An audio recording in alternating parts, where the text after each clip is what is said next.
living in a digital world, and there is no getting out of this social media and technology.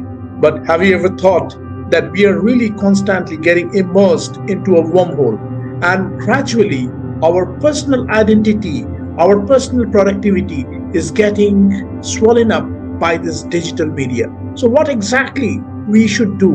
What exactly are the impact of this technology and social media in our personal health and mental wellness? So we should really discuss about this topic today in a time when we are actually seeing that people are having a lot of digital identity. They're putting up a fake representation of themselves in their social profiles.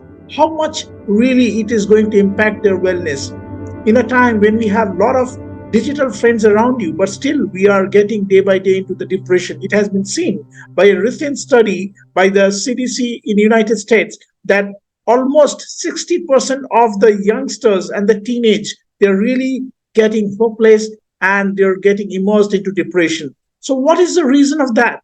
How much really are the responsibility of the parents? What exactly are the role of the social influencers today? So all these things we'll be learning in today's topic. And I'm sure this is a very common topic, an alarming topic, which is really a common menace in our society. It is a burning agenda which we should highlight. And being a part of PMA group, we always think it's a responsibility to highlight such important and useful topics to our audience. So I hope you're going to enjoy this discussion today. And we are going to really learn from our experts who are really expert in their own field and what exactly they are thinking about this burning topic. We are going to listen in this webinar. So without wasting much time, let's join in today's session and see what exactly our experts are going to say about the impact of social media and technology in our mental wellness. Let's join in. Greetings to all of you. We are really thankful for your time, which you have taken out this weekend, and particularly when those who are in India, they are celebrating Diwali. It's a pre-Diwali day. So, that is what people call as a little Diwali or Choti Diwali. But people who are in Europe or in Middle East, they may not be, getting or feeling what exactly Diwali is. That is what I was telling my friend Brent. That Brent, this is actually what we call Indians like Festival of Light. Dr. Singh is from Uzbekistan. So Dr. Singh has accepted our invitation. He is from a very reputed university, Sharda University. We'll be definitely listening to sir. We'll be introducing to all of you, and then gradually we can get into the session today. So from a chronological order, as I can see in my screen, we have Mr. Praveen Bhalerao, who basically is a growth expert and is a champion of thoughts. So we are really thankful to Mr. Praveen, who has accepted an invitation. He's based in Mumbai. Thank you, Mr. Praveen, for joining us. You are on mute, sir. Yeah. Thank you so much for this opportunity. I think the pleasure is all mine. And I am glad to be here and looking forward to an awesome session today. Thank you. Thank you, sir. We have Dr. Satyavir Singh. Dr. Singh is having a wonderful background in the academics, and he's from Sharda University, as I said. He is based in Uzbekistan. So welcome, sir, to our webinar and accepting our invitation. It's really an honor to have you in our program. Thank you, sir. It's a pleasure for me to be part of this session. Thank you, Dr. Singh. We have Mr. Brent Natoli, who's basically the founder, CEO, and Maverick HR, who is basically from his company called as Elevate Management Solutions. And I'm sure Elevate Talent Management is one of the upcoming company, and he has got a lot of stories behind him. He actually has crisscrossed from Australia to UK and many more experiences, and now he's in Middle East. So Mr. Brent, thank you for accepting our invitation, and I'm sure we're going to learn something from you today as well. Welcome to the show. Thanks very much for having me. It's a pleasure being here with everyone else. Thank you. All right. We have Mr. Sanjit Basu. Mr. Sanjit is one of the regular member of PMA. So welcome back once again, sir. It's really an honor to have you. He's a trainer, he's an entrepreneur, and also a founder of an English society, which is running in the northeastern part of India.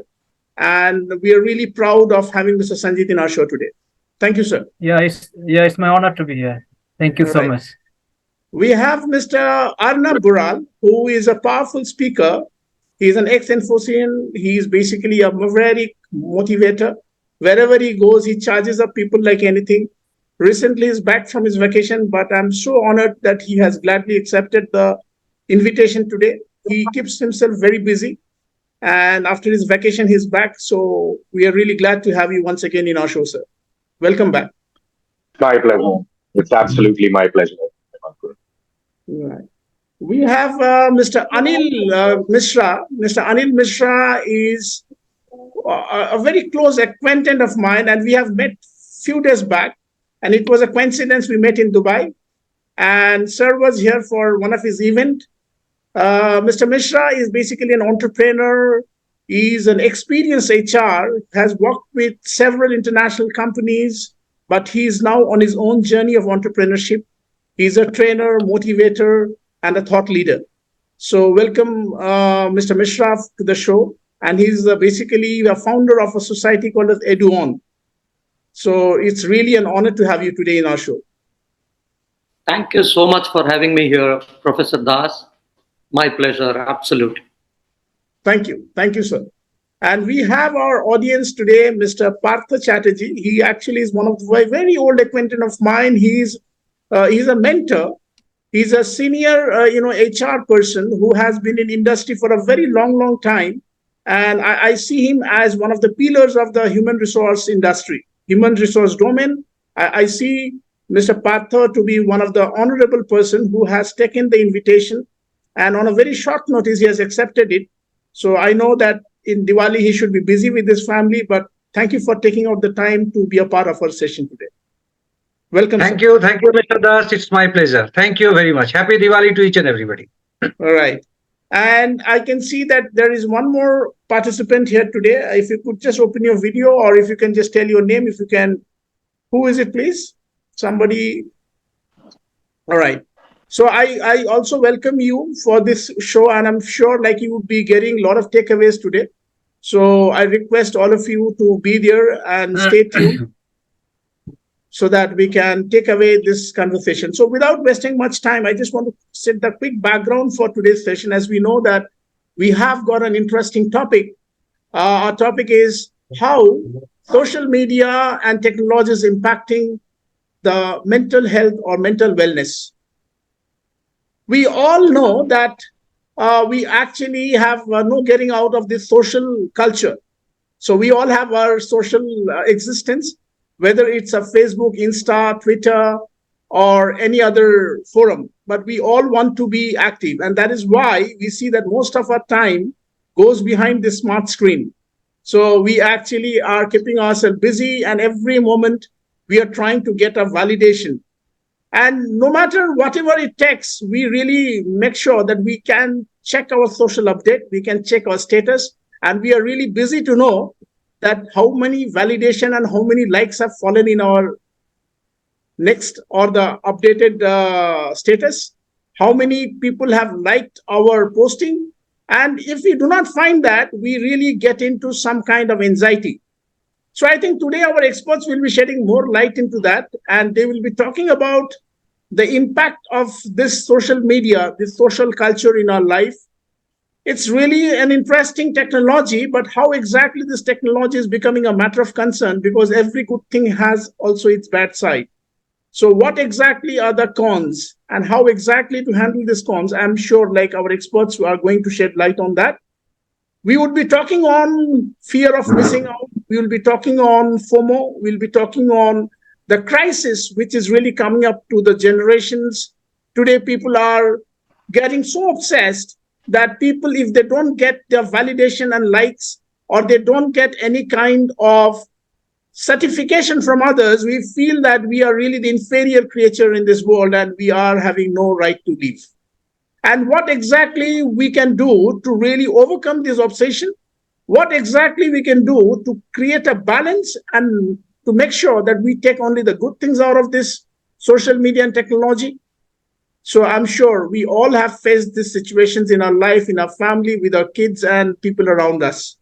So I welcome the experts today, and over to the experts, how exactly we are going to really combat this situation and what they feel about this particular menace of social media. Is it a menace or it is a friend? That's what we have to find out today. So pre-Diwali, I hope that this particular topic is going to enlighten our listeners today. And those who will be watching this telecast, they will be having an absolute Diwali gift in form of your lectures and your thoughts.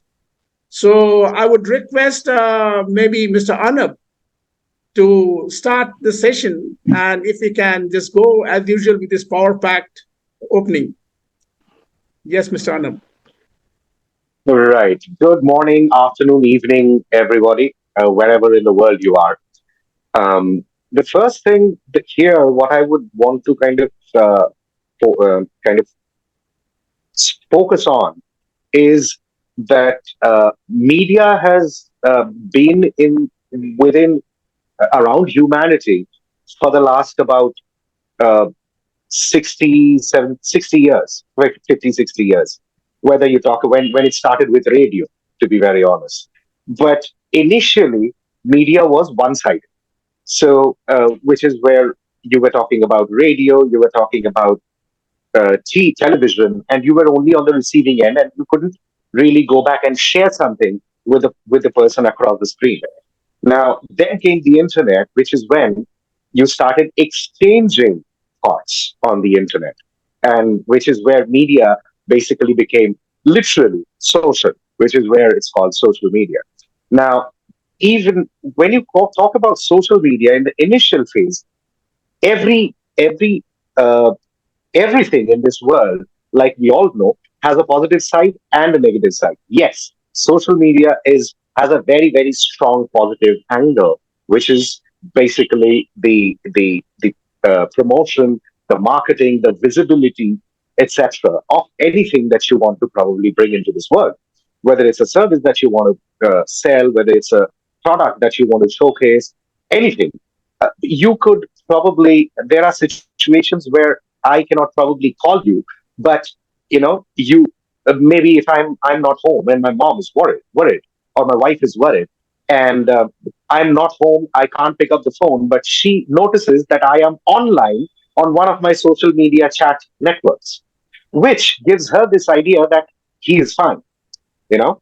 So one way or the other, it has that positive aspect. However, the negativity that has come up is literally on the aspect of how we are using it. So the the idea of being able to access people that I know, that I don't know, and beyond gives people the flexibility to be able to, go on to further aspects of it, and that kind of negates the positive impacts of social media. That is where I would really start off. Back to you, Mr. Das. Thank you, Arnab, for doing a wonderful opening. And I really agree with Arnab that, of course, it has got its own positive sides. And that's what, as I said, that every good thing has also its bad side as well. So we definitely cannot neglect the contribution which the social site has done. And it has immense contribution to the advancement of the mankind. I would like to know from Mr. Praveen what exactly he feels that when he is talking about growth expert, because this COVID has taught us that staying alone in isolation, the social sites are really a big hope for us. And in fact, this forum also is a big evidence of that how virtually we are connecting with the help of the social media. So what Mr. Praveen feels about being a growth expert and how you really think in this particular way and what exactly your feelings. So, being in the mentoring and sales process training business industry, I feel social media has greatly helped to level the field. We see a lot of entrepreneurs, we see a lot of coaches, we see a lot of individuals taking up so many, new professions. They have started becoming coaching people. They have started training people. This has really taken off, especially after I think COVID. COVID was kind of game changer where it made us use the digital platforms much more. We were all home. We were all restricted to our own physical spaces. But then that's when the digital medias, the platforms, the various technologies really took us to the masses. We also started, due to this process, a lot of people have started finding multiple streams of income. We see a lot of youth coming and being on social media and really monetizing uh, their passions. It's giving them a lot of hope. Maybe they are stuck in some kind of profession, the youth or the middle-aged professionals, or even for that matter the senior people.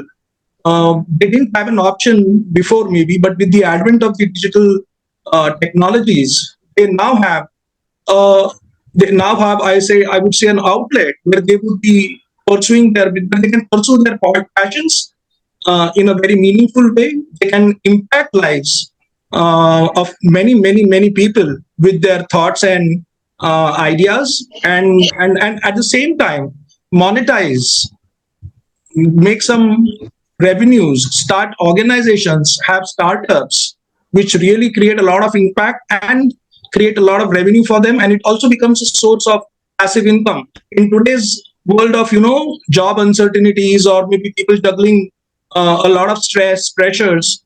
Having this kind of option for pursuing their own passions and trying to monetize it, I think has been only possible because of the social media platforms and the digital technologies that we have seen come up hugely in the past maybe 4, 5, 6 years. So I feel that's how it has positively impacted a lot of people of various age groups. Back to you, sir. Thank you. I would ask quickly Dr. Singh, who comes from an academic fraternity. So, sir, what exactly do you find the impact of social media and technology among your students? And how do you see as an academician? Do you see this as a threat?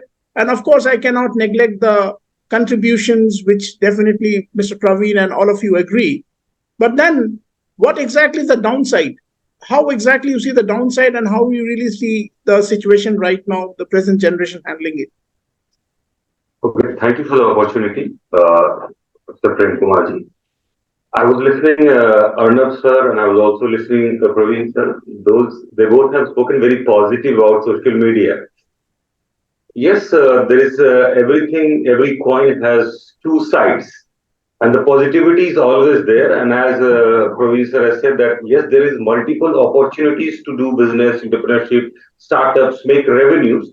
But as you are mentioning about the academic point of view, I see social media. See, I see internet as a positive impact for the students or for the academic purpose. But when it comes to the social media, I see completely opposite of the internet. So when I talk about internet or technology or digitalization, I have all positive thoughts about that one. But when it comes to the social media, in terms of students' perspective, in terms of the parents' perspective of those students, those who are the college-going students or the teens, those who are going to the school, I see it as a practitioner sitting in the classroom when the teacher is focused to teach to the student. A student is busy on his personal social media sitting in the classroom, which has two very negative impact. First, a negative impact on the teacher who is teaching that, oh, I am giving my valuable time. I have learned, I have done my homework, come standing in the class to deliver this lecture to the students. But the person or the student who's in front of me as an audience is not at all interested. Because if let's say a class in colleges, average class is let's say 40 students, you will realize at a point of time when you are giving the lecture, out of 20 students, 50% of the population of the class who is attending is busy on their social media. And I can guarantee that when they are doing that social media, practically they are not at all in academic environment. Not at all. Neither the topic which is taught in the classroom, nor the topic which was previously taught in the lecture or previous day or previous week, nor the next lecture they are preparing. They are just busy on their Instagram, Telegram, or whatever, all names. Facebook is now obsolete for them. They don't go for that one. Now they have Telegram, Telegraph, Tinder and all these Instagram mainly. That is first aspect. The same student, if I see an example from my professor, recently I had a professor and I asked him, he was a professor in English, and I asked him that, okay, you have worked in Africa, you have worked in Gulf, you have worked in Central Asia, you have worked in India. Which continent, which industry, or which country students you found much more intelligent? And the answer he gave, it was not at all expected. I'm telling you honestly. He mentioned that, sir, I found the most intelligent students in Eritrea. I asked him the reason why. He says that in Eritrea, internet bandwidth is very low and internet is very costly and internet is a luxury for them. So it is not available, not even in university campus. Like here in every university campus, we have fiber optic cables of 100, minimum 100 Mbps capacity to unlimited. Anybody, and we claim that, oh, we are centrally, we have Wi-Fi across to the sports ground also. So he mentioned that, the students were spending most of their time reading the books in the library rather than going to Google and searching and making notes out of that one, and which has made them the most intelligent students. And if I compare those students from India, Africa, Central Asia, or Gulf, I found those Eritrean students the most productive and most intelligent students. So academic point of view, if I said I use internet as a positive, that okay, we can go on internet, search for many topics, but same times it gives an opportunity not to use my mind, use somebody else's factual figures, data which is available, and now which I can read, then understand, then analyze, and then conclude. That power has gone. And now I have a huge chunk of data from where I just do copy paste, then merge something, make something, and then present something. And when the teacher or the faculty member is asking, I have no answer for that one. And when this chat GPT has come, now it has become worst in terms of the students. I'm not talking about the other industries, currently focusing on academic and pure student perspective. So that was my point. I agree. I'm really taken by this fact, and I'm sure like those who have children and students at home, they also agree with what Dr. Singh has said, that that since the time we have this AI or the automation or with the gift of internet, people are becoming too much dependent on that. I would ask next speaker, Mr. Brent, who is also a father of a kid, and he also has a similar situation. I remember when I shared this topic first time with Brent, Brent said that I really see every day in front of my eyes what exactly is happening and what is the challenge in growing up the kids. So, Brent, I just want to know that you being an entrepreneur, and I'm sure that you hardly get time to spend with your kids, but then how do you see the impact of this social media, and what is exactly the condition of the wellness of the children when they are, most of the time, they are having screen time, they're glued, even the grown-up, even we also are spending averagely 2 to 2.5 hours every day on the phone. So how do you see this thing, Brent? Sure. Thank you very much.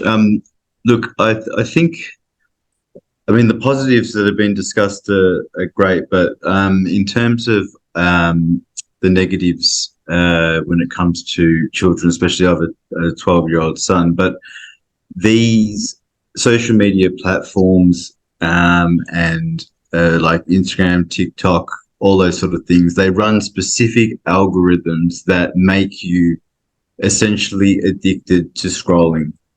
That's the issue. Absolutely. It is so much content coming in over and over and over and over again, and the intelligence, I'll use the word intelligence of it, is that it uses previous data to engage the child in what they've shown interested in the past, and it's getting more and more and more and more advanced.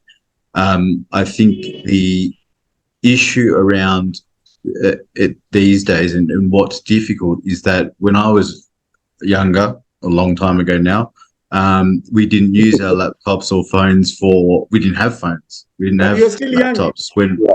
Yeah, no. Well, I'm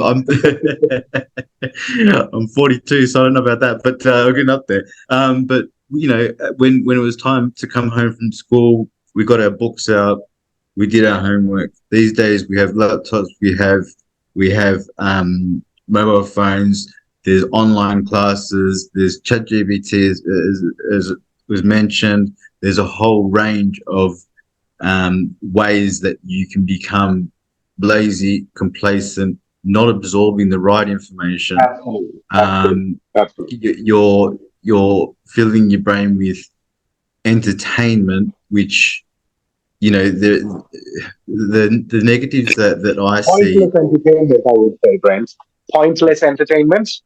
Yes, pointless and absolutely pointless entertainment. Oh, TikTok absolutely really, really annoys. I wish it didn't exist, to be honest, because it's just something that. And look, I've been in a position where I was living in Melbourne in Australia, and we had the longest lockdown in the world when we had COVID, the longest in the world out of every country, every city, and I was on social media then, and a positive thing that came out of that is that I met my wife, to be honest. And then I moved to the UK, and now I'm in Dubai, and now I run my business here in Dubai. So that wouldn't have happened. But when it comes to that, I don't actually have any social media anymore unless it's for business. So I think it's about educating on the best practice or best use Hang on. of social media. And I think, The education and the control, I guess, right? The education and the control. Exactly right. What do I use and how much do I use? That's very important. Right. Yes, exactly. So it's about, obviously looking at the addictive behavior, which is it's meant to be it's designed to be addictive. Right. There's exposure to harmful content. There's the need for education awareness around that. There's need for parent involvement. There needs to be positive role models on this social media that get more exposure rather than people pretending that their lives are brilliant.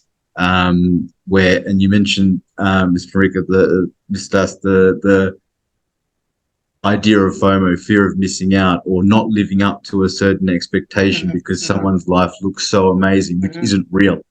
It's not real. Exactly.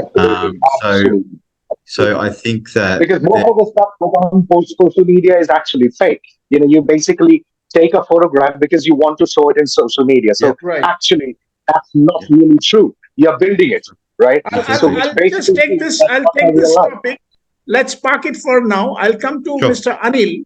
Mr. Anil, how do you see how people are, believing in the fake identity, and they're always trying to leave behind the curtain what Mr. Brent has very appropriately mentioned, that people are always getting a self-validation, or they're expecting a kind of identity which is not real, which even Mr. Arnab is also trying to highlight. So what exactly do you think, you being an entrepreneur and you have worked in the HR field for a long time, and when you have surely met with different kind of people from the different strata of the industry, what do you think is the impact of this particular social identity, which they really love to consider as a real persona or a real identity of themselves? What are your thoughts on that, sir?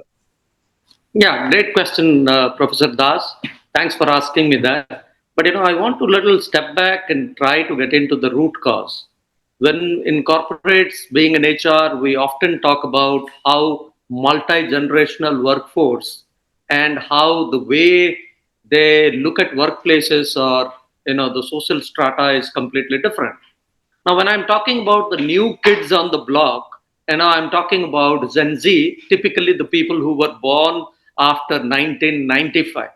Now, please try and understand, I might have studied in a Gurukul kind of a system where probably social interaction, learning from peer group, physically in a hard way was the norm. But today's generation, often regarded as Gen Z, as I said, people born after 95, they are born and brought up in a very high speed internet era. So the technological orientation is given. So, I Correct. was I was kind of wanting to come to that paying as well. attention to what we discussed. I would, I was discussing, in fact, I was listening to, what earlier it was said. Uh, so does that mean that, I would not allow my children to have access to internet? Okay, that is point number one. Point number two, Correct. when we are talking about Klaus Schwab, the founding chairman of World Economic Forum, he talks about how the future is of technology. So AI, virtual reality, augmented reality, chat GPT, all of that has its own strength and benefit. And it makes my life easier. But, but having said that, in the same breath, not knowing, because these are all command based. So the other day, I still remember, my son is in 12th standard, when I asked him to write an application to the principal asking for bona fide certificate, that's where, he said, no, I don't need to hear a chat GPT, which will make it happen. But the fundamental challenge there is, I need to be knowing what kind of a command system, the input system I would punch in. And hence, my take on this topic is I need to open my eyes and ears. Technology is the future. The more I embrace, the more I adopt, the better I'm prepared to Absolutely. meet up with the challenges of today's world. Having said that, at the same breath, I'm of this opinion that, we must allow our children to not live in a fake identity behind the screen, what you exactly mentioned. Because, the flip side is, what about cyberbullying? I might have certain social Absolutely. anxiety disorder. I'm a great celebrity. I'm a YouTube star, superstar, earning my revenue, whatever, probably Praveen was mentioning, completely, no denial. But when it comes Absolutely. to coming and interacting with my cousins, with my friends, that's where I struggle a bit. So there is a very thin line. I Technology is don't future. just struggle, We Anil. all I would probably add say. here, However, Anilji, Anilji, I would probably add here, I don't just struggle while talking to my, cousins. I also, what happens is, even when I'm chatting with my cousins, I tend to look at my phone to check what messages came in the meantime, yeah, which I think in our childhood we never did. We spot on. never had that distraction. Correct, Absolutely. correct. But the pluses are certainly it kind of gives you a moral enhancement that, you are well connected to the global world. Any information in the digital era, the strength that I see is no matter, where people live, how far they are, if you genuinely want to connect, I would never thought that, probably I can connect with people like Brent, being in one tiny town of, let's say, in India. But with the advancement of, with the internet being there, at any given point in time, if I have merit, if I have a point of view, I want to touch base with somebody globally anywhere in the world, I can. So these are the plus sides for sure. And it also boosts self-esteem. I'm not very comfortable, maybe, addressing a gathering, but, if you ask me to kind of being a social celebrity, hide under the screen, then, probably I Exactly. don't feel nervous. All At right. times, I, probably I, it I has just plus and like to minus. quickly, I just want to quickly ask my next speaker, Mr. Sanjit. Mr. Sanjit, I just would like to ask you something which has not yet been discussed. What exactly do you think is the impact overall, whichever maybe Dr. Singh has said, and what Mr. Anil or Brent or Arnab and Praveen have said so far? So, if I really talk about the impact on the wellness, because these days people are going into depression, people are really having the fear of missing out, people are finding themselves isolated. We might think that we are having so many digital friends, but we are still alone. So, what exactly you think is going wrong? Of course, we are having so many, plus things, so many positive things to talk about this technology, the social media. But what do you think is really going wrong? which is really behavioral. And you being a behavioral trainer, you being a trainer who is actually helping people to live a richer life, you're helping people to develop personality. So what exactly do you think are really the impact on the human personality, or if I talk about the wellness of our well-being of our people? What are your point of view, Mr. Sanjit?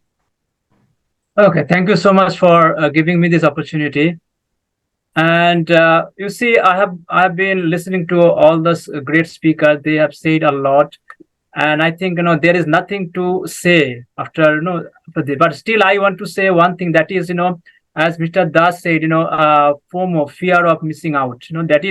That is one, you can say, personality disorder right now people are facing. That on the social media, what we see basically, these are not all our glorified things we see. We don't see the things which are really normal, or what is happening behind the curtain. So this is one problem I see in each and every individual. Whenever I check social media, and whenever I see someone is going for a vacation somewhere, and I'm not able to go there, and I think that he or she is going in that vacation, and I'm not able to go. So I have a kind of envy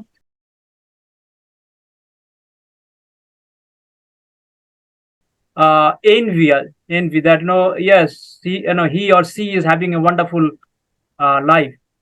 So this is one thing which is happening. And there is a very good saying is there in Indian context.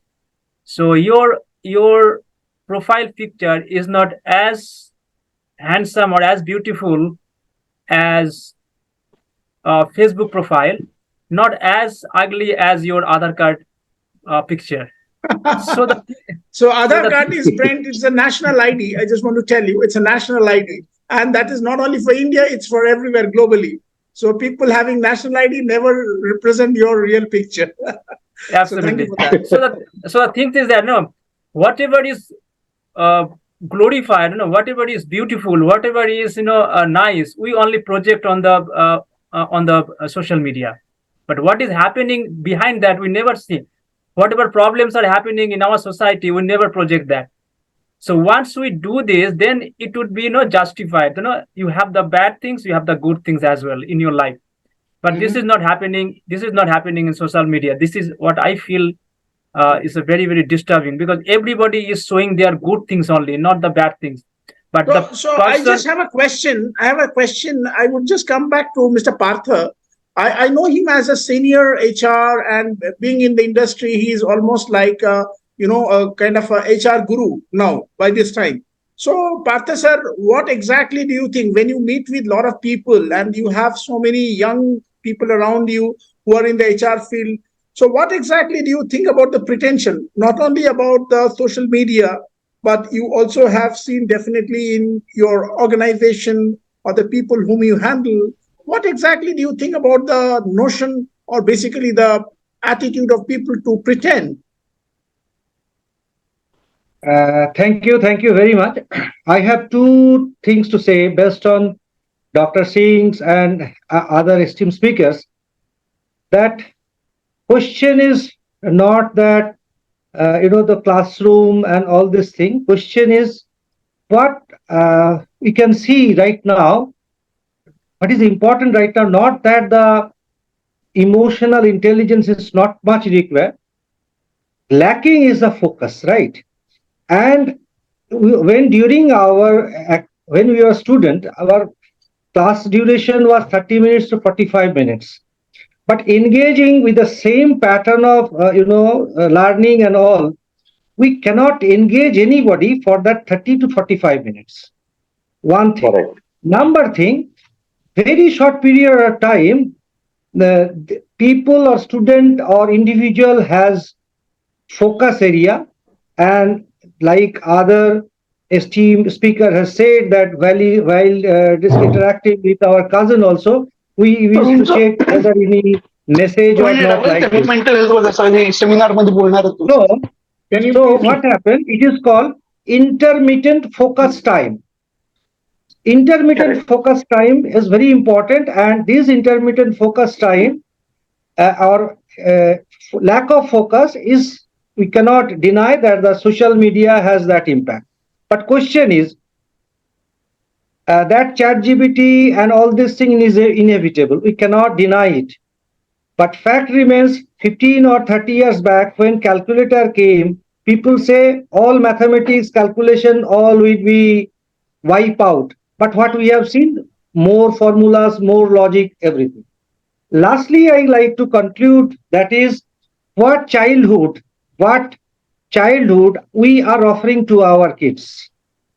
If my This is daughter something. after school or after college came returning home can see that his parents are watching TV or busy with their smartphone, she will, she will do the same thing. If you see or he see that his parents are reading book or discussing, engaging, involved in discussion, then her mindset or his mindset will be totally different. Say, for example, we are talking about vacation, so talking about the social interaction. When we were kid, Yes, during we any talked about. vacation, days be Christmas vacation or summer vacation, we went to our relatives' house, we went to our ancestral home. And nowadays, what we are offering to our kids, we are planning for exotic areas along with our Right. kids, family members, or all. So social structure has been changed, social matrix has been changed. We have to work on this, considering that it is inevitable. So this is my own perception, and I think parents have a very vital role to do all these things. Absolutely. Parents should be parent. People say that I behave with my boys or girl like a friend. Don't do that. You are parent, your father, Correct. your mother, not your parent, not your friend. Be a friend is very easy. Anybody can be a friend, but to be a father or to be a mother, or the role you have, it is very difficult. So everybody try to escape this. I think this type of parenting is also very important. So kids, I always say they are smarter than when we were kids. They are intelligent than us, but they need proper guidance. They need this proper system so that they channelize their intellect, so that channelize their intelligence, so that channelize their agility. This is my observation, you can say. Thank you. Thank you. Thank you. Thank you, sir. Thank you so much for your kind, Professor information and Das, Professor explanation. Das, Yeah, yeah, there's a quick thing which I wanted to kind of sure. add in here. This is like you know that I was on a vacation for the last couple of weeks, Mm-hmm. and what happened was my son is almost 5 years old, and Okay. there happened to be another family who had a daughter who was 5.5, 6 years old, so about a year older than him. Mm-hmm. Now, these two kids were getting along pretty well. However, one strong thing that I noticed was that whenever we were having our meals, whether it was lunch or dinner, etc., this family was actually ensuring that there's a YouTube playing in front of the child whenever she has dinner or lunch. So she doesn't even know what she's eating. So she's basically staring into the phone, and her mom's going on feeding her.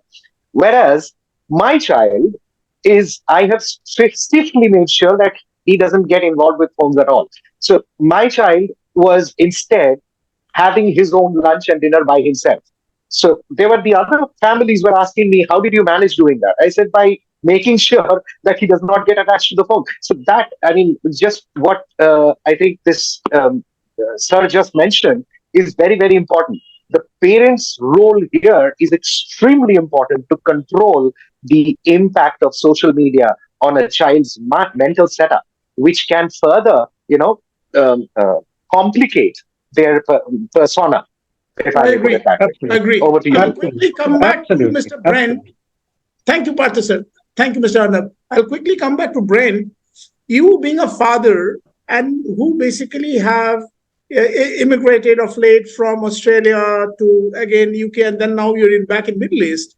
what exactly the challenges you are facing as a father to ensure that you are giving them the right culture, because you are living in a melting pot where exactly the different cultures are coming, and I'm sure sometimes you are feeling alienated. So how much challenging as a parent, what Mr. Partha or Mr. Arnab is trying to indicate, and you handling the practical scenario in a country which is a potpourri of different culture. So how really you see this thing, and what exactly you are really doing as a parent to ensure that you are giving them the right culture which you really want and do not want them to be alienated? Sure. I guess I'm lucky in a way, coming from Australia being a very multicultural country, and having experiences with different cultures. My mum's actually from Sri Lanka, and my dad's from Italy. But I was born in Australia. And in Australia, look, there's so many different cultures, so many different religions, so many different groups within that. So I grew up with that during my schooling. So it's allowed me to adapt to different cultures, respect different cultures, understand different cultures, and not judge, which has been a real benefit for me. And I've been lucky to sort of experience that as well. I've got a very big family, and they've obviously married different cultures as well. So that's been a real positivity for me as well. Coming back to my son, he's 12 years old and he's gone to a new school in Dubai. He's been here in the school for a few months now. And I think the adjustment to that has been better than expected, to be honest. And I think it's because of the way that the school is structured. I think that the structuring around what needs to happen. If you have no structure in life, you don't have any direction, you don't have any control, you don't have anything, I guess, to potentially achieve. So I think having structure is very important. I think when it comes to the social media side, to bring that sort of into it as well, I think that limiting time. I mentioned, different role models that are on these social platforms. My son's a big football player, and I know that Ronaldo is one of his, he's big on social media as well. But the way that he portrays himself on social media as a family man, as a respectful person, is different, is really great. And that's the type of person that you want to focus on, not someone trying to pull pranks on someone for a laugh, which is really humiliating other people. I think it's ensuring that the content that is being looked at is monitored, and educating on why. Exposure to harmful content doesn't just mean explicit material. It doesn't just mean violence. Harmful content can be really anything that has a negative effect on an individual, which does not need to be specific. It could just be something as simple as, if you don't wear these type of shoes, then you're poor. And if you don't wear and that's drilled into the child's brain. I'll probably give you an example, Brent. I would probably give an example. I've been noticing, especially on YouTube Shorts. On Facebook Shorts. There are a lot of people who come onto the Facebook Shorts and make videos of how they dress up, make their faces look beautiful, etc. Which a child watching and makes him or her think that's regular. That's what I should do. I should paint up my face to be beautiful. Mm-hmm. Yep, that's not right. Yeah, it's highlight reels versus real life. Thank you, man. I'll just quickly come back to you. I would like to ask Dr. Satya. Dr. Satya, what exactly, we already have shared our experiences, but you being an academician where you are definitely managing thousands of students, I'm sure it is a very challenging task. And you are also managing the professors and the teachers, and that also in a country which is much away from India and Asia. And you being taught, educated in an Asian background, what exactly are the challenges you see managing so many people and their minds? And what exactly do you see how you really try to engage with their minds, and what exactly you would like to suggest as an academician what we should do to ensure that we only take the good of this social media and we really can take away something which can really be fruitful for the generation Z or maybe the students who might be watching you. Thank you, sir. Thank you once again for the opportunity. See, when we are saying social media, and I just want to make my point again valid, that we should not compare internet, technology, digitalization, and social media together. No, internet is totally separate. It may have their positive, negative. Technology have more positive. It depends upon the usage of the technology. It may be negative.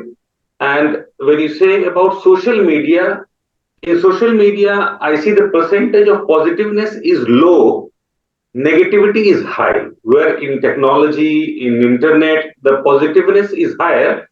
And as per the usage, it becomes, because I don't think so that when we say social media, either it is terms of faculty or a student or parent, it does not matter we are in Asia, we are in India, because we say we are in the global world. Correct. And practically, either it is a student of Asia or a student of Africa or a student of India. When the person has been connected to the social media, he is the same student across the globe. So there is no difference in a student in Africa, because the same person is accessing the same content which is accessed by any part of the world, by any student or that community. So for social media, there is no continent difference. All the continent has shrink and become one. So a student sitting anywhere across the globe, if he or she is using the social media, he is the same student. So territory does not bound them. Yes, it is the, as sir was mentioning, that the focus point, which the longevity to be focused has become very shortened. Earlier we used to sit on 2 hour study, we used to concentrate for 15 minutes, 10 minutes, but now the students does not have even 1 minute, not 60 seconds. They cannot concentrate for 60 seconds. And those who are concentrating more than 60 seconds are the student who is not operating mobile phone in the class. True. And when they say we are using mobile phone for the studies, no, not at all. The moment you talk about social media, because we are very specific about the term we are using in this forum, social media, we are not talking about internet. So let's have a very different of opinion, where many of the things we are talking about internet. Social media, sir said that when I was online, maybe I was not picking messages or replying messages. My wife saw me online and she understood that I'm fine. It is not only that thing. My wife saw that I'm online and I'm not replying her, but I'm busy somewhere else, is a more dangerous thing than what she is much concerned. I'm telling you, I got a call 1:30 in the night. Yeah, that also is there. Another front of domestic issue. Yes. I got a call at 1:30 from my friend from India, and he called me, and I said, "Why you called me now? Don't you know that it is my sleeping time?" He said, "But you are online." It was my mistake. Because the moment I got up in the midnight, the bad habit what we have to check our social media. Yeah. The moment I got up to go to the washroom, I use my WhatsApp to check. It is a damn bad habit. It is a student, it is a parent, it is a human being. The moment I checked, he saw me online, and the moment he saw me online, he was in his client in UK, US. And then he immediately called me that it has been long, I am free, he's also free, let's talk. So let me talk to him. Yes. So that's what I'm saying. It does not matter which country, which continent we have the student. The moment we talk about social media, I'm telling you another example. As a person, as an academician, we all work in an office stressed environment. Okay, we all, those who are in this panel, we are in a senior positions and we work in a stressed environment.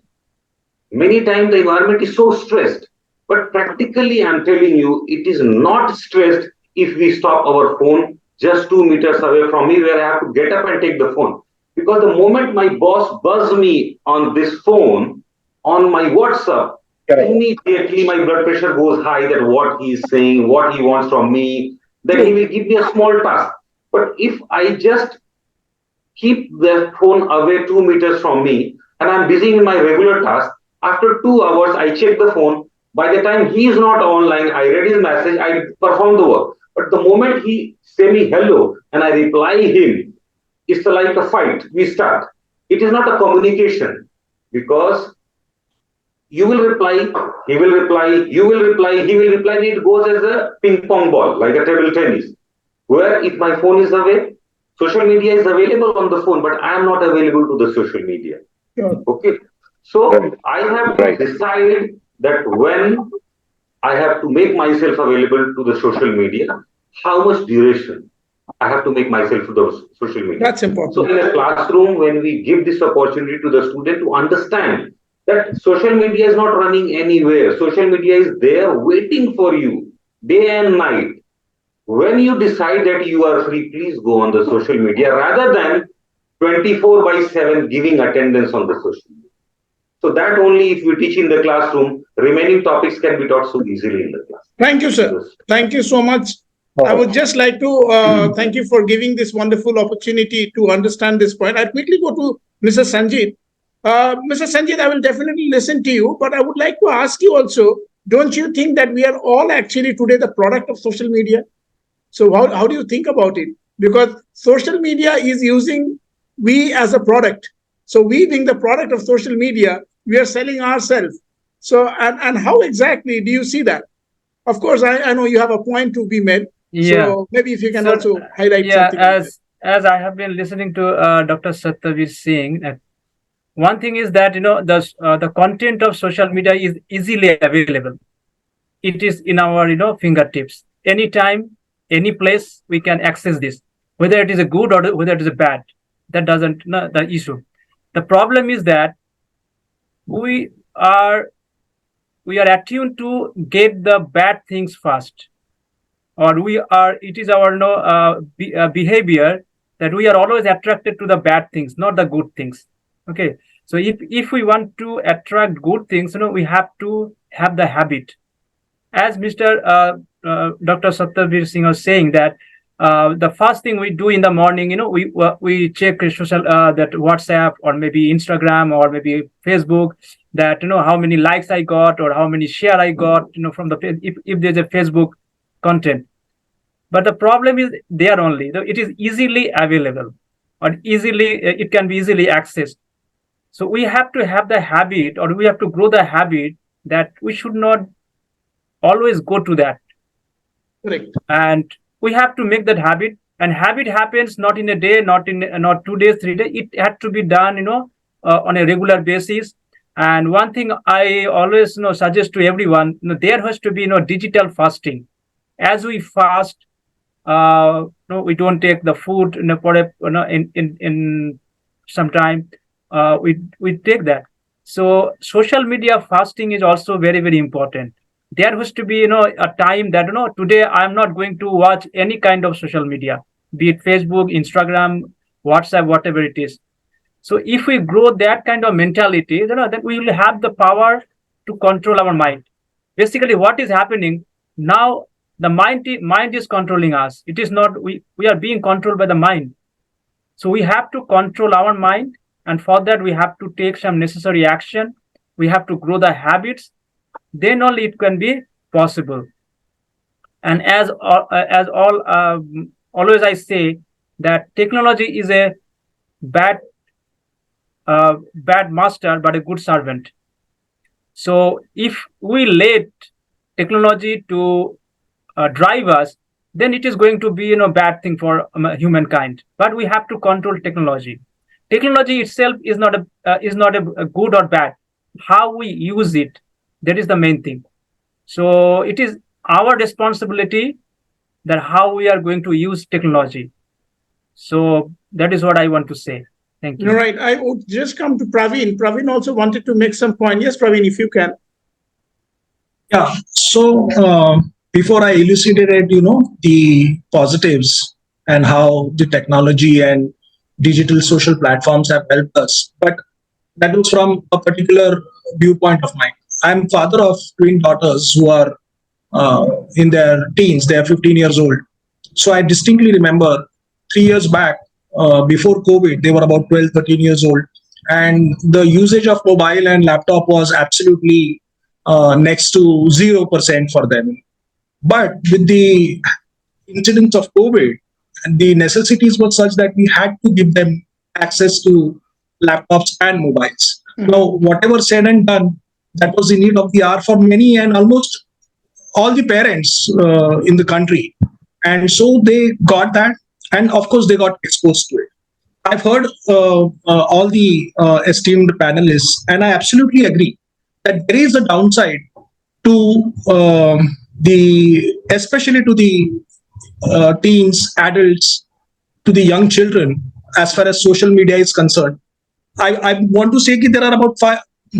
I'm a pretty hands-on father, and I move around with their friends. I know their friends, and we parents, as all of us, must be connected to each other. So I see five major things happening today. One is social media giving rise to comparison online, which may lead to lower self-esteem. There is, of course, FOMO, fear of missing out. It is also cyberbullying, and cyberbullying is an extremely rampant phenomenon. Whether your child be good, bad, whatever, but cyberbullying does happen at a very high level. And sleep disturbances, excessive usage of social media and digital products will definitely lead to sleep disturbances too. So these 4 or 5 things I see they're happening with my daughters too, to a certain extent. Now, being a father, being a parent, I'm really in a dilemma because, see, after all said and done, we are in the age of information today. Digital products are here to stay. Technology is definitely on the rise. Is going to become more pervasive in our lives. Everything is going to be more digitized. Everything is going to be augmented with AI. So I really feel that we come from a different era. When we were kids, when we were in school or colleges, it was a completely different time altogether. There was not even internet that very much. I am 47 years old. The internet was non-existent during my school and college years. So the reality of the matter is, this children of ours, the present generations of maybe who are 10, 12, 15-year-old, it's a reality that they are born in the digital world, and digital world is here to stay. The technologies are going to be there. I feel the much bigger problem is, or the much bigger need of the hour is, how we can regulate, how we can maybe legislate. These are going to be extremely path-taking, and it will require a lot of new thought to go into it. How we are going to really work on this so that we can protect our children, just like we protect our children from maybe sexual predators, and we protect them from vices and stuff like that. There are certain laws and legislation there, although still those are broken, but at least something like that is there. I see presently there is no such thing as far as the internet and social media is concerned. So it is going to be a humanist task. We all need to really rack our brains and come up with some kind of solution wherein the parents, the teachers, the government, and every individual will have to be involved so that the next generation really is not affected by this, because otherwise I'm sure it is going to be a huge problem for us moving forward, because most of the kids today are mentally so weak. As we have said, fear of missing out, somebody says something to them on their appearance, they get upset. Depression. When we were kids, we never heard of it. Today, every other child is depressed. Somebody or the other is going through anxiety attacks. I mean, maybe even if they don't have it, still 1-2 small symptoms also they feel, because they have discussed it amongst themselves. They have seen it on social media. Many celebrities are depressed. Many influencers may be talking about it. We don't know. So they also feel, I am depressed. I am having anxiety attacks. Counselors are needed. I'm seeing so much of chaos going on when it comes to the students. But it is something which is there to stay. It is something where we can't believe they have to be restricted from it. They, in fact, have to be completely immersed in it. but it is our duty as adults as how we can regulate, how we can do it. It's a very thin line that we will have to walk on. Thank you, Praveen. We are limiting to the end of this session. I understand it's getting very, very interesting and the discussion is catching up. But I just quickly allow Dr. Singh, but Dr. Singh, keep your point very small because I have to quickly come back to Anil and then Arnav. Please. Thank you, sir. Once again, I really like the point what Sanjeev ji made earlier. See, sometimes we just say, but I am a practitioner. I believe that whenever I read some book, I try to practice it. Otherwise, I don't read it. So I take too much time to start reading a book, particularly before ensuring that I should practice. So I'm practicing this digital fast. I'm doing a research paper also on this one. Because I was away from my family, 8 Sundays, I have done the digital fasting. Night 12 o'clock, I switch off my internet, keep it aside, and next day morning, means not this morning, full Sunday, means Monday morning, I switch on my phone. And I'm telling you, when you do this digital fasting in today's world, this 24 hours became 48 hours because you don't know what to do whole day. The moment you think of something, either you have to on your television, either you have to look for your laptop, either you have to look for your tab, either you have to look for your phone. I'm telling you, if you practice this one, you are going to have 48 hours in a day. We don't say 24 hours. And practically you will lose the hope that I have nothing to do. So I used to do my cleaning of the house. In 8 Sundays, I completed this full set of Jnana Yoga, Karma Yoga, Bhakti Yoga and Raj Yoga. These 4 books in 8, this one. And in last almost 8 to 9 months, I have read more than 40 books. Because I started practicing this digital fasting 2 hours, 4 hours, 6 hours. Then lastly, from last 8 Sundays, in 3 months, 8 Sundays, I do digital. I was able to do full 24-hour plus digital fasting. And it is very helpful. And just this January, I was able to get my slot for Vipassana. And I will be traveling back to India again to enroll myself to practice those 10 days with them, where all phones, everything will be taken away, and I will be there in a stress-free environment. And let's say practical example, I'm telling you, I have come to India to celebrate Diwali with my friends, and now I'm interacting with my social friends, and 2 of my friends are waiting for me to give them time. Okay. So I would like to please go ahead. Please go ahead. Allow me to just go. Sure. Physically. Sure. It's really an honor to get you today, sir, and happy Diwali with your family and enjoy yourself. I would just like to, if you want, you can leave the session, no worries. We would continue the session with others. Thanks for the permission. Thank you, sir. It was an honor to be part of this panel, and I really learned a lot and hope to see you people again. Thank you, sir. Thank you, sir. Take care. Yeah. Sorry from my side and happy Diwali. That's it. Thank you, sir. Happy Diwali to you as well.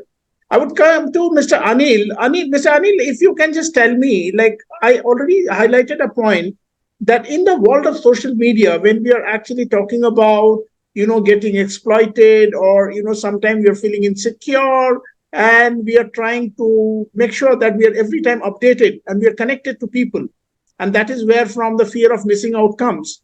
So don't you think that we ourselves are also somewhere getting maybe confused that we are the product or we are using the product? So social media is the product for us or we are the product? Because I have always seen that we are the product of social media, whether it is our social profile, we are talking about our digital content, but every time these social companies are utilizing us as the product. How do you see this thing? I think that's a brilliant question, Dr. Das.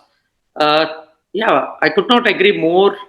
To my mind, social media was supposed to be a product created by human beings. It's like the debate, when we are talking about artificial intelligence, something which has been created by human beings, because that's supposed to be artificial, but then, we are becoming slaves to all those chatbots and, artificial intelligence. Mm-hmm. That's a sad part, but, the intent of creating that was something different. It was supposed to make our life easier, but then, somehow we are trapped in that whole game of, not being able to come out of that. And ultimately look at, what is happening also all around us in terms of creation of synthetic videos, creating of that, false imagery, and, so on and so forth. To my mind, that's certainly these are the detrimental effects. But yeah, social media, which was supposed to be a product, is now using as products, and, kind of monetizing and, exploiting. But, the right way to approach is, if I know what is good for me, if I know how to balance this both, then, I would probably not get into the trap. That's how I look at Thank you it. so much, and I'm really sure others also would agree. I'll quickly come back to Arnab. He being a digital creator, he's a YouTuber. So Arnab, what exactly do you think when you find that people are not putting likes or they are not validating your content and days passes on, but your subscribers not increasing? How exactly is that mental anxiety, and how really you handle that? You being a content creator, and I'm sure like those who are creating content, they would agree. So what are your thoughts on this? You're on mute. You are on mute. So sorry.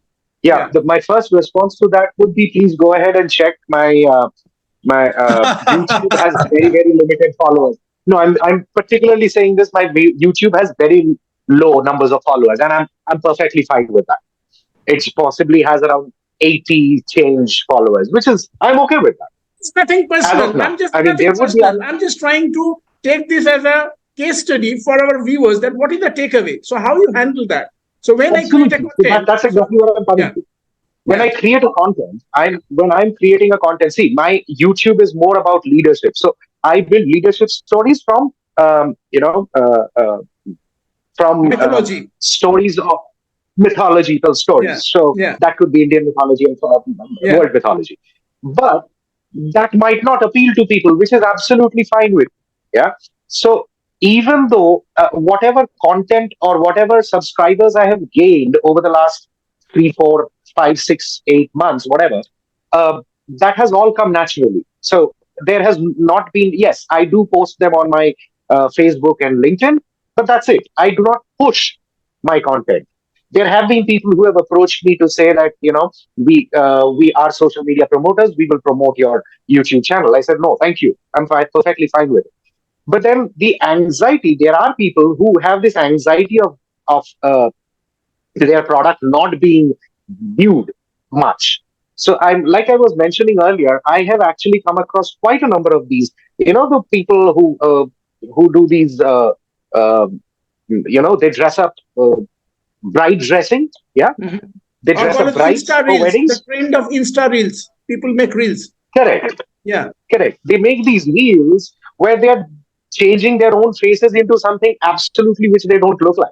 Now, what my feel personally is, if that is consumed by my 4-year-old, my 4-year-old might feel that this is not how I want to look. I want to look like that.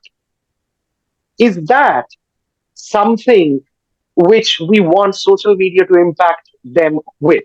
No, we don't. So the control, I think, which was being mentioned till now, social media itself, like I think the professor also mentioned, that social media itself has very limited positive aspects, but mostly negative aspects, unlike the internet, which has larger positive aspects and lower, negative aspects. But then, the first negative aspect of social media is it eats your time like madness. And that's the problem. The more it eats your time, the more your brain gets wired to it.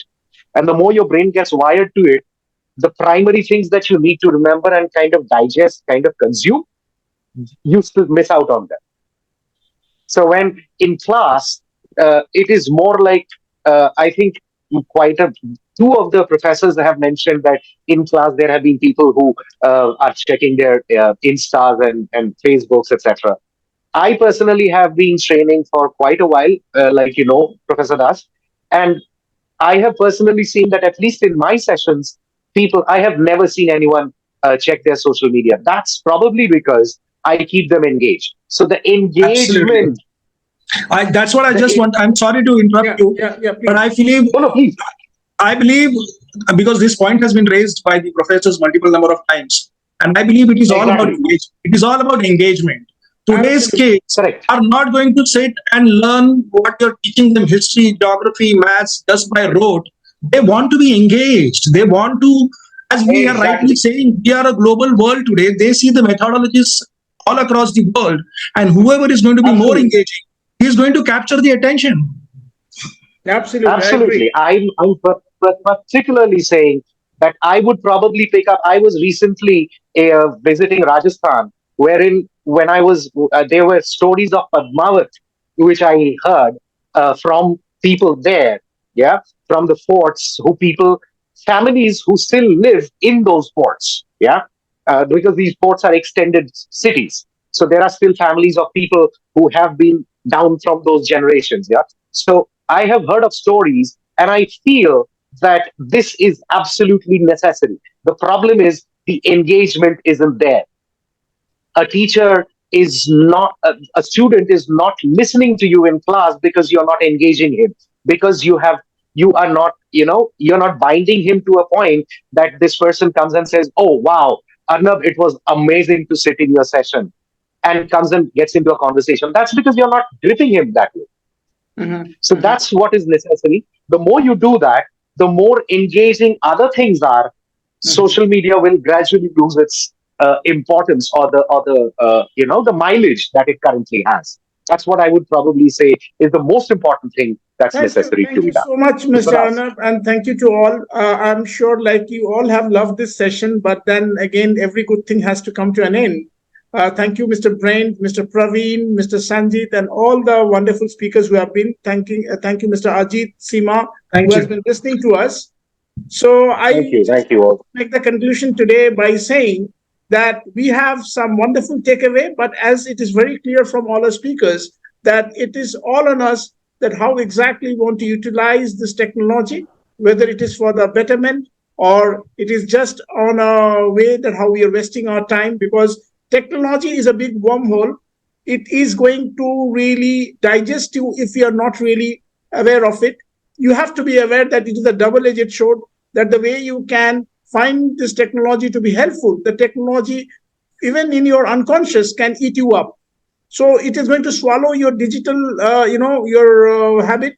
It's going to make sure that you are going to be a slave of it. But once you are aware, and when you are very selective about your digital practice, like rightly pointed by Mr. Sanjeev, or maybe Dr. Singh, who earlier said digital fasting is so important. So I think we have to make some regime for ourselves. We have to ensure that we have a good culture. And as Mr. Arnab said, it is all in your way, how you see it, how you engage people. That is very important. So I'm sure, like, these are going to be some positive takeaway for our viewers who are going to watch this session.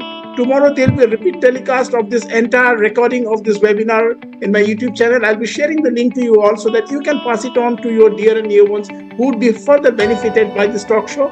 And I would really look forward to welcome you for such interesting and engaging webinars in the forthcoming days, and wish you all a happy weekend, happy Diwali. Thank you so much for being on this show. Thank you. Thank you. Thank you. Thank you so much. Thanks a lot. Thank you so much. Thank you. Thank you.